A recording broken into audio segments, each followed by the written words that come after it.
Welcome back to Duo Esports, Week 1, Day 2, Game 4. We are with 2 Poro 1 Snack versus Arknights.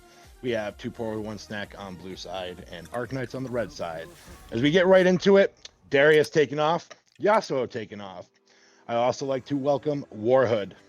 Yep, sorry about that. A little bit of technical difficulty again. This is a small indie company. You can't expect the lobbies to work correctly 100% of the time. Anyway, great first picks. Really bruisers, really the ability to carry those games 1v9, and that's what really you need to expect here down in Iron, Bronze, Silver, Gold. Is what one player popping off, really focusing on that, trying to make that attention. There goes the Tark. There goes the Swain, and now more importantly, here comes the Fizz coming off again. So really trying to focus out these mid lane or these solo laners to really not allow them to carry. And there's the slow elo killer Evelyn getting taken away as well, because you never want that champion to get angry and pop off. Evelyn is not a fun person at all, especially when they get really fed. So who do you think we're going to see? Just guess out of luck. I would like to see the set. These standard camps. I would love to see an Ashe Braum pickup right here. I don't know if they play it, but they're very easy to sort of do. They hover a Vel'Koz, which is a good flex pick. You could take it mid, you can take it support. It really depends here on what they want to see. And now you pick. I would assume you pick your jungler 80 carry here as well to not give away too much, and force 2 Poros 1 Snack, I believe, into getting showing their hand a little bit more. The Scion. It's a great little guy there. The tank and the unkillable. Yeah, the unkillable one if it takes well. So we'll see here as now they start to kick down. There is the Kai'Sa coming out here. Now do we see the Kai'Sa locked in? Yes, we do. And then the Nautilus being immediately hovered as well. Kai'Sa, Nautilus bot lane is a pretty strong one. I'm not too big of a fan right now of Nautilus in this current meta, but if it works, it works. If he's comfortable on it, he's comfortable on it. And that has to be really the champion that they look to pick.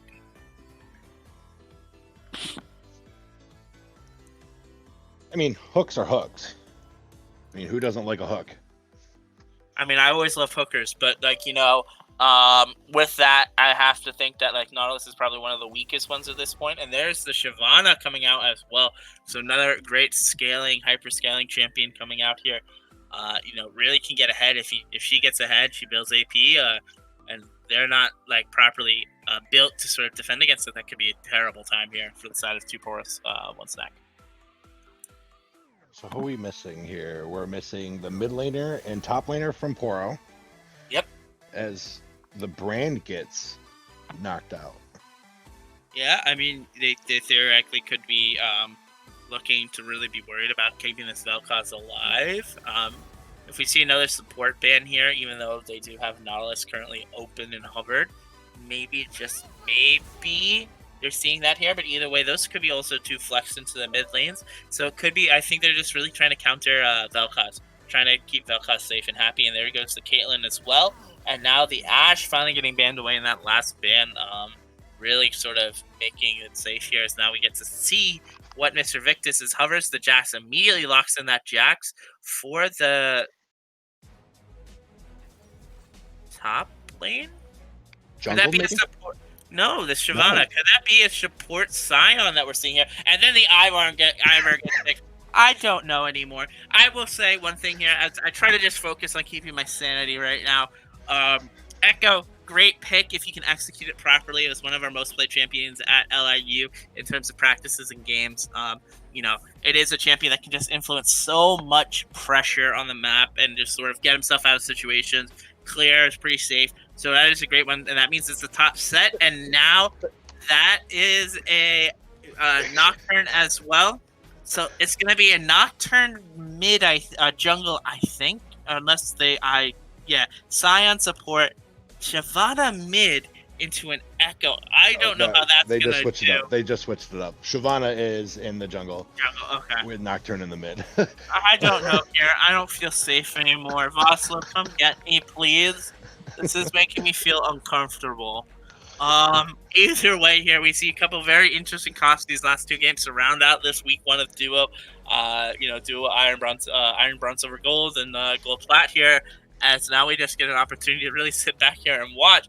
I'm kind of interested here in the most, I guess I would say the most meta lane that we have here, which is that set Jax. I mean, you can at least see that in a game, and it would make sense. I'm kind of interested how that's going to work and interact. I do feel the set I probably think the Jax is somehow going to win this lane, just because it's the Jax, and I think Jax then, if they can execute that split push properly, it's going to be very powerful. I see you were playing the Ivern earlier today when we were. That wasn't you, was it? You were told to hover Ivern today. Me? Yeah. No. I haven't played a game today. You haven't played a game today? Ooh, what am I thinking of? Anyways. Is Kaisa still kind of in the meta, or is she kind of falling off? I think Kaiser's starting to fall off. I don't think she's definitely one of the first rotations. I haven't played meta and really looked at what is going on in terms of this. But I think Kaiser can do well, especially at this level of game. It's about playing how much you're comfortable, and Kaiser was meta for so long. Carrot Muffin probably has a lot of comfort on that champion, so the repositioning is always good. It's like a get out of jail free card or jumping in free card. So if she can get a couple items, she's going to be pretty good. Then you have a lot of that, and then you have a lot of shields as well. When we're talking about this here, you have the Ivern that's going to be basically able to keep the set shield alive, the Echo shield, and Echo in general alive, and the Kaiser alive. So this is going to be a very keep the alive game and prolong these team fights out. Seeing a lot about the Scion support. That is kind of very different, but I mean, we, like you said, today is nothing but just been troll for me, trying to learn, and nothing is normal. Nothing is normal. Everything's a lie. The cake is a lie, Kevin. Cake is always a lie. Everything is cake. And apparently ice cream too, as we're having fun with desserts today. Yeah. I want ice cream too. You're getting me ice cream after this game, Dota. Anyway, we start to tick down here. I'm kind of interested to see how that Ivern does. Ivern hasn't been meta for a very long time. In fact, the last time I looked up on an Ivern, it was one of the worst champions in the game. Nothing's going to save it either. Until they rework that champion, and they're not going to be able to rework that champion without reworking the lore and completely changing it, because any sort of changes, it's going to make it completely useless, or it's going to be either completely overpowered or completely useless. So they're going to have to really figure that out, what's going on there. So generally, we're going to have to wait to see here. I guess the question is, can this Nautilus really lock down this Vel'Koz early? But my feeling is if the Vel'Koz positions properly behind the minions, he's not going to have the ability to. And so that really leaves the game this Jax ahead and then getting the opportunity to 1v9. So as we get down, we tick down to zeros. Let's see what we have for some summoners. As I'm just coming up now. All right, I'm just waiting for this to come up. Anything interesting? Press the attack, face rush, no. Phase or combat? It looks pretty. I would say it looks pretty standard all across the board. I don't see anything too much. That Dunkmaster Ivern is an interesting one. With the Aerie, I guess is looking to do a little bit more damage in that sort of sense. I guess the big one to look out for is that Dark Harvest on the Shyvana going full solo queue in this game. Can she get those early Dark Harvest kills early and get those Dark Harvest procs to really sort of scale up? Otherwise, it's going to be a long game for her, and she's not going to fizzle out. So I guess that's the kind of champion I want to watch. I really want to watch Albatross here, Baziki, as we wait to see what's going on here. As it looks like there's no pings coming out, doesn't mean they're communicating anything that could be a little bit of a special 5-point. Not a lot of answers, though, not a lot of pings. Doesn't look like they're doing too much. They all are going there, so it does look like they're doing something a little special, or at least predicting the late invade coming as they all start to run down to this mid lane. They slowly fan out into the proper 5-point that is needed to play competitively. So the Dunk Master Ivern you said it reminds me a lot from is it the one from Foster's Home for Imaginary Friends there. I don't know. Let me know, chat. I didn't know. I never watched that cartoon. Is it Wilt? I want to say it's Wilt. Wilt Chamberlain? Yeah, I think that's what the joke was. Either way, we see a standard 5-point here coming from the side. The red side. I don't see any deep wards. Nothing too crazy in this one. No deep wards. No chances of invade. It's a pretty boring start, but it's a normal start to hopefully a very great game. As we get down, we open up blue buff on sides, and Ivern is just doing his thing. Yeah, I mean, Ivern's clear is pretty good in terms of all of that here. Really going to be able to flex the map, not having to kill anyone, just has to dot everyone up, and then just continue to walk. Really, like, going to be a great job sort of clearing overall. Early trades. Yeah. So we're not going to expect too much here. I guess the top side is where I want to see, but they're just farming away. Quite easy trades coming in through the Echo with the nice little poke from his Q there, the tiny little shifty orb that he has. Okay. The Nocturne coming in, getting the fear, just doing a lot. The Nautilus comes in, lands a hook. The root comes down onto Vel'Koz. The root comes down onto Scion. And just another great trade in the bot lane. I do see a heal used by the Vel'Koz. And a... is that an exhaust? Yes, that was an exhaust used by the Nautilus. So some for Summoner and a little bit of damage to each other. Yeah. I think one of the things you're seeing here is the Scion's not playing aggressively enough into this lane and not really sticking up, which makes the the Vel'Koz like prime target here, just get walked up and CC'd locked into oblivion here. Slowly but surely though, this Nocturne is whittling away down this Echo, and pre-6, this could be a big thing if they can get a little bit of a jungle attention here, just to sort of get maybe a little early lane pressure and kill. But Echo looks to be recalling and is going to use his teleport a bit early. That is quite early for not too bad though. He's not going to miss too much as we go back to the bot lane. See a little bit more poke from the Kai'Sa. Not much going on in this game, just farming up, doing their thing. Really, quite really. This Ivern has found himself. This Ivern has found himself in the middle of a very awkward spot here as Set runs down, but here comes the Jax to really make this trade and start this little fight going off. The Shyvana's walking up as well. And they just walk themselves away. Nocturne recalls. Going back 4.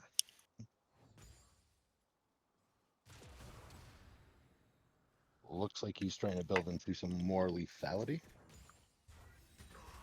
I think he's going for a one-shot assassin, like sort of type of thing here. Maybe make an early roam mid, try to get down the Kai'Sa or go top with the Jax and really use that mid lane pressure, sort of get everything going here. So we see a top lane trade. With the Haymaker coming down onto Jax and just going back and just poking each other. There's a poke war all over, all lanes. It's poking, and trading. It comes back in. They're going to go for it. The counter coming in. The Haymaker coming on through Set. No, that's not Haymaker. That's Space Smash. There's the Haymaker coming on from Set. The flash from the Jax comes down. And that is first blood onto Jax.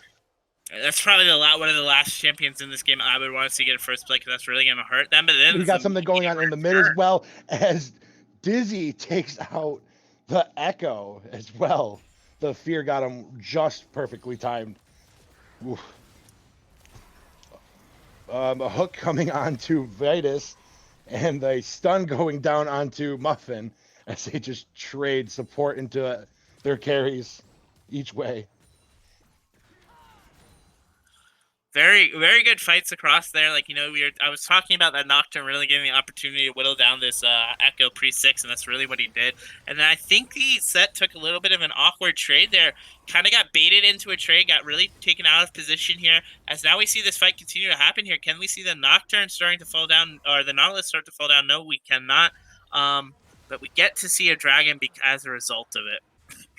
That is a Cloud Dragon going to the side of Arknights as they continue to farm down in the bot lane. The Nocturne, the ping's coming in, the Ivern coming in to the Nocturne, misses the root as the Echo keeps on him. There's a passive stack, there's the passive hit, and Nocturne's gonna get out of there just fine and dandy. Yeah, really missed the opportunity to get that snare down, that CC down. That could have been a big hit. As Ivern looks to start to enforce his pressure on the map, as he looks to immediately make his way top lane. TP coming down for Nocturne to get right back in there. Goes right on to the Echo. The Paranoia comes down. The time shift from Echo comes out as well. That looks like a flash from Nocturne, getting a little greedy there, running right into turret range. But then Echo is going to get out just fine as well, as ult for ult comes down, as well as flashes for both. Yeah, I mean, it was a great idea for Nocturne trying to get in there, gets the teleport back. Echo was such low health, he had to burn his ult, had to burn his flash to get away. It was a great job getting that teleport and really making play on that first buy coming back. Getting rid of some of the vision around the dragon pits again. Dragon coming up in, where's my dragon thing? It looks like in 3 minutes, 3:30. The set getting a little deep is there as he ults the Jax, but the Jax is not just going to stand for it and just takes out the set. Again, you said it. A fed Jax is not a good thing. As they're still trading in the mid lane, as Nocturne is now pushing his advantage against this Echo. Yeah, this is like danger zone, right? We were talking about a comp that needs to be very finely executed in the first game. The first game we casted together, Kevin. This is what happens when you execute it properly, right? The Nocturne mid is really starting to take advantage of this Echo. Is going to have his ult up soon. Going to be able to make the play if he wants down onto the Echo, and then the Jax as well. A non-meta, really standard pick here, getting the opportunity to really make the change here. But it looks like Sion gets caught out. A the Nautilus hook comes on into the Sion, Sion, and nothing too much. Flash from the Sion gets used. Not much going on in this bot lane. They're playing pretty decently. Nothing too crazy going on down there. As this set looks like he's getting caught out again. Here comes the Shyvana with the dragon form. The Haymaker comes in, shields him up. The flash from the set gets him out safely, just in the nick of time. Yeah, the Jax missed the opportunity to kill there as he had the opportunity, but leap striked instead onto the set to get the auto attack kill. Leap struck onto the Shyvana and let the set get away here, but it's just showing how powerful at this point this Jax is. This Jax is really going to cause a problem here. It's going to, once he takes this turret, the big thing that causes a snowball is it's going to require multiple people to answer for him, and he's going to be able to solo, the side turrets and Here stuff comes like the that. Nocturne rushing down into the bot lane. Here it comes. Here's a Paranoia right onto Kai'Sa, and the flash from Kai'Sa, but this Nautilus looks like it's going to go down to the Nocturne. Oh. This is a perfect start about how you want to play this comp. The Jax getting ahead, the Nocturne getting ahead, Nocturne now being able to influence both side lanes. You'll eventually get the opportunity to see, even if they send 2 people up to deal with the Jax, the Nocturne, once he has level 11 ult, is going to be able to continuously come up and sort of save the behind of his Jax. That's going to be recklessly split pushing, as all Jax players do. As they take a plate from this bot lane. Where are we going here? We're going back to the top lane as the set's still going to try to fight this Jax, poke him down a little bit. This Jax is not going to have it, though. He wants this trade back as he smacks him a couple times with that lamp. Counters, gets the ult from set, but Jax is just going to take it, flash out of turret range, and get the kill onto Set. Yeah, I mean, this Jax is like set up in prime condition here. I believe is about to have. No, he's a little bit off from having his Triforce being built. You're gonna get this first turret down bot though, or top though. It's a major play for them because now it elongates this long lane, and it's gonna make it even more dangerous for Set to come up once this gets past tier 1, past that blue side, because Shyvana's gonna start owning this top lane now. Because I don't think the Iron's gonna be able to contest her. As the top lane turret goes down, first turret gold goes on down to the Jax and the Shyvana using the help of the Rift Herald. As Set takes care of that rest of that Rift Herald. Let's see, there is a 20 CS lead for the Nocturne, as well as 2 kills up on him. Also, a small lead for Vel'Koz in the bot lane as well. An assist as well going over to the Vel'Koz. Yeah, I think we can talk about like these leads, the global lead and stuff like that. But that lead on the top lane is going to be the one that we really need to focus on, because that is like such an unfortunate lead. There's not going to be able to do anything with this. And as Jax immediately walks bottom, and they're going to set up to make a play bot side and sort of allow Jax to start influencing this map, as Set doesn't have really much to do, and it has to start roaming down to protect this second Drake from going over. As they are looking like they are on the dragon, and they are doing it as well. Set looking for some kind of flank on the side with Nautilus hanging around beside or behind it, and smited down. The Shyvana gets another dragon proc or dragon stack to her passive. Yeah, I mean, we can check in very briefly. She only has 1 Dark Harvest stack. But this is going to be a big one here, as now it looks like Nocturne again has caught Echo, but just gets to walk away here as both they start to mimic here. Does Jax look to go in for another kill on this Set, because now the Set has nowhere to run. He has no turret to retreat to. No, it looks like he's going to come in. I think they're just going to poke and farm up a little bit. The Set trying to be a little aggressive, it looks like. Ivern clearing out the massive amount of wards on the dragon area. A lot of wards in that dragon pit. We see not much going on, just farming, getting up. We got. So what do you think 2-Poro-1 Snack needs to do now, except for just farming up? I think they need to stop the bleeding.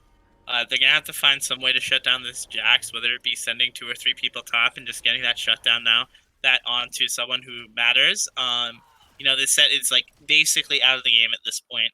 Is trying to go towards Black Cleaver, I believe, but is, it's 15 minutes into the game and he just has boots done. But now it looks like they caught out the Jax here, but I don't think that's the one you want to catch out. No, it's definitely not the one you want to catch out. As Daisy comes out, Daisy rushes after this Jax. The Echo is also on chase. Jax hops right to the open arms of Shyvana and gets out just fine and dandy.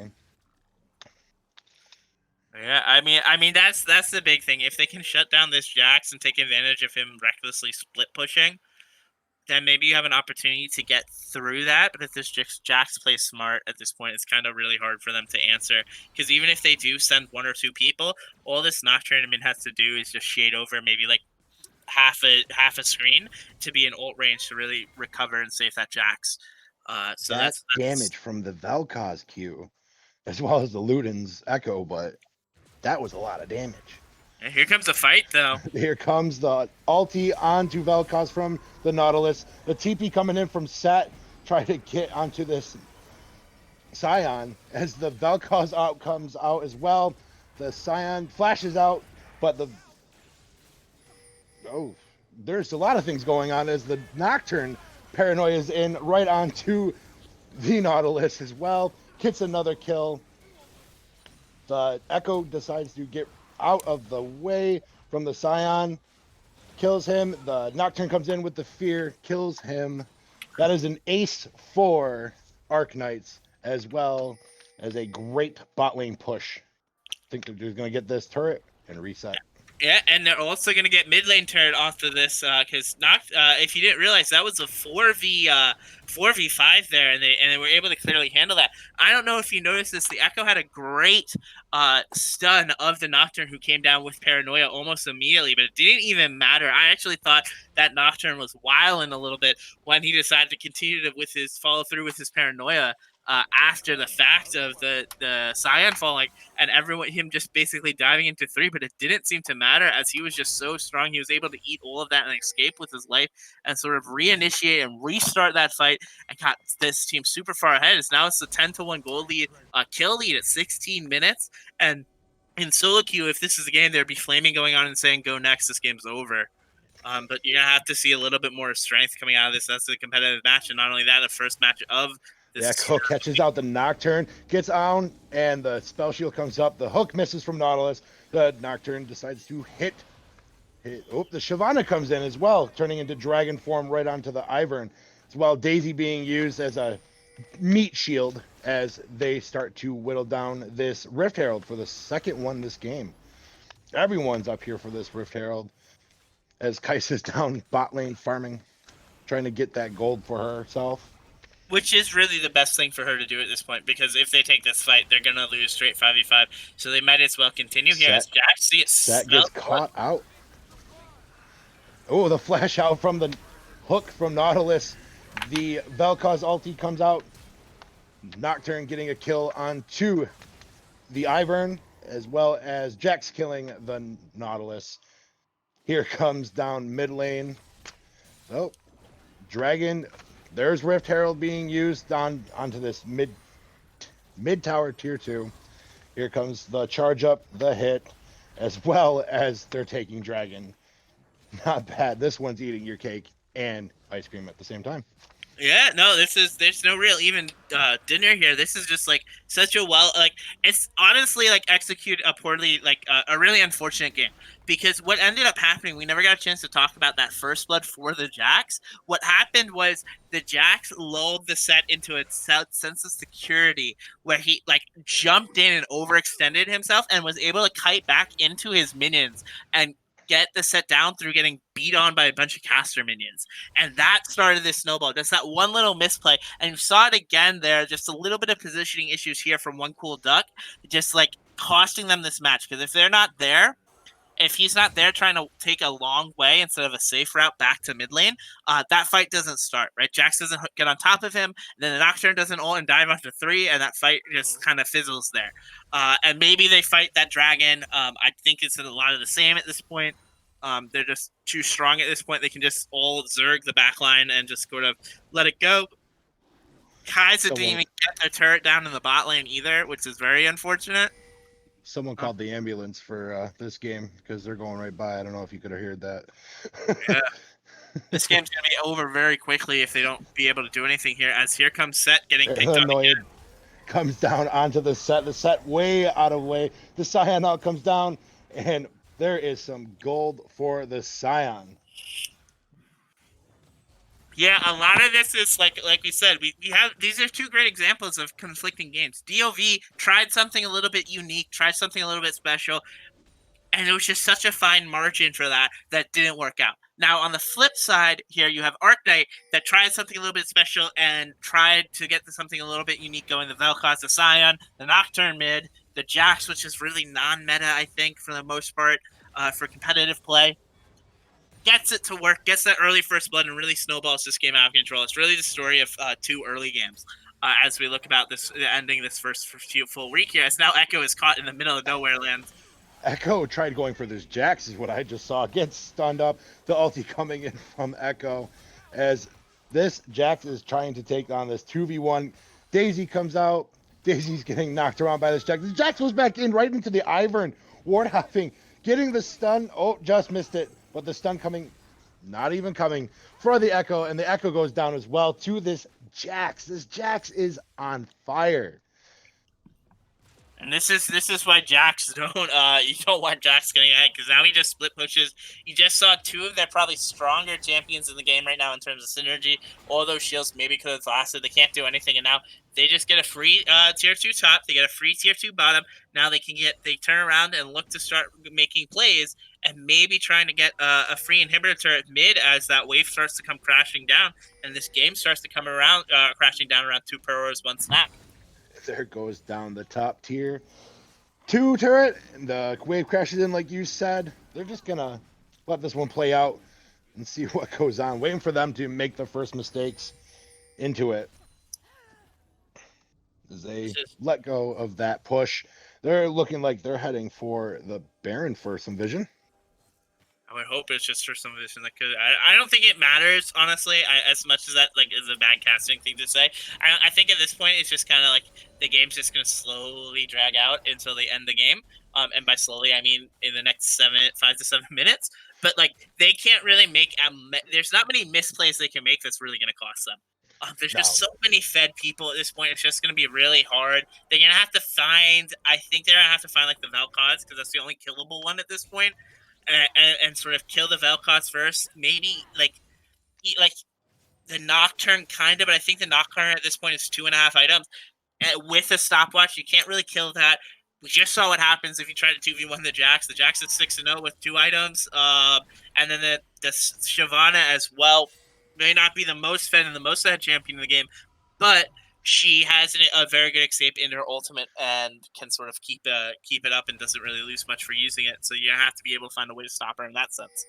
Also, her passive stacks. She's got a Cloud Drake, a Infernal Drake, and a Ocean Drake, as well as Ocean Drake coming up again in 30 seconds. These Poros Snack guys need to contest this, as Jax is in the middle of all 4 of these guys. The paranoia comes down on the Jax, just flashes out and says, all right, I can do 2, but I can't do 4.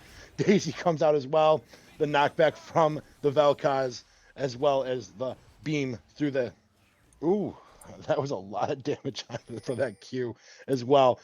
I don't think 2 Poros Snack can really contest this Drake anymore with all the poke damage that just happened.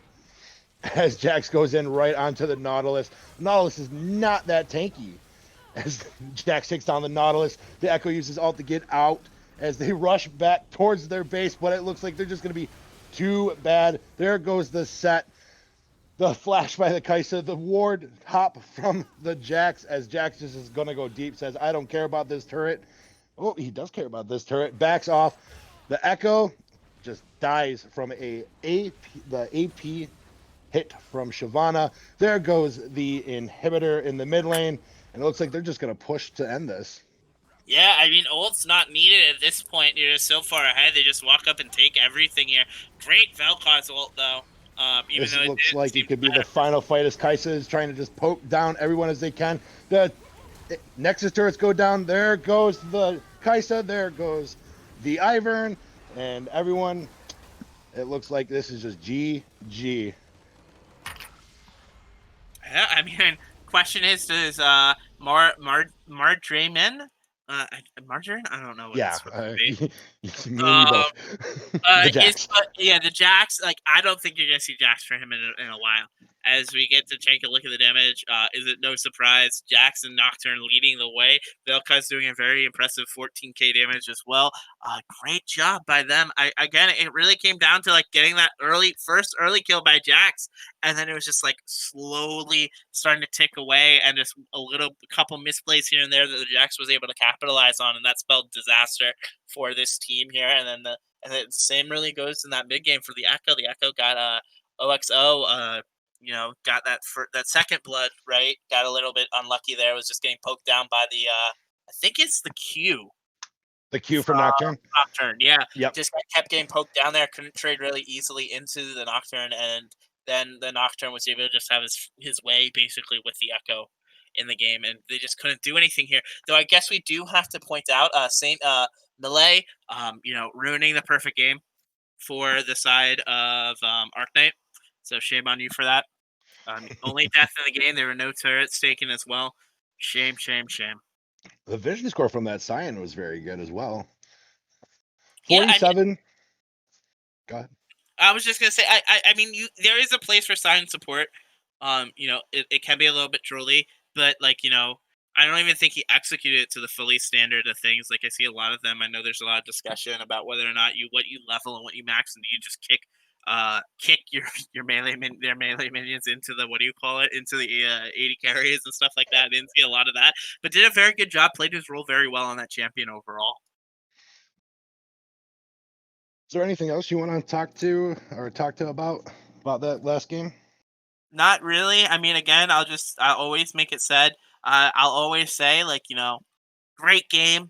Welcome everyone to the first week of Duo. I believe that concludes it. I don't think we have any more games tomorrow or officially stream games. So this wraps up the last streamed game of week 1 of Duo. Competitive play. Welcome. Feel free to subscribe, like, and subscribe. If you want trash talk a little bit, Jax, I probably know you're feeling pretty big about yourself, a little dizzy. I know you're feeling a little big about yourself. Make sure you hit that subscribe button. Go talk it up in the chat, in the sub heap. Make sure we all know who you guys are, because we're going to have a wonderful season this year. I am John Warhood, telecaster, play-by-play caster, former headcaster here at LIU, at Duo Esports, now head coach of LIU. And with me today was Kevin, DevineSinner. DevineSinner. DevineSinner. Is there anything you want to say as you wrap up your first full week? Thank you for putting up with me and my technical difficulties in game 1 that we did together. And I hope to be back next week with you if you are here. If not, I know you kind of got pulled into this at the last minute. I know no one wants to be with a learner, unfortunately, but it's okay. We'll figure it out. Maybe they'll see how I did this game and be like, oh, wait, he's actually really good.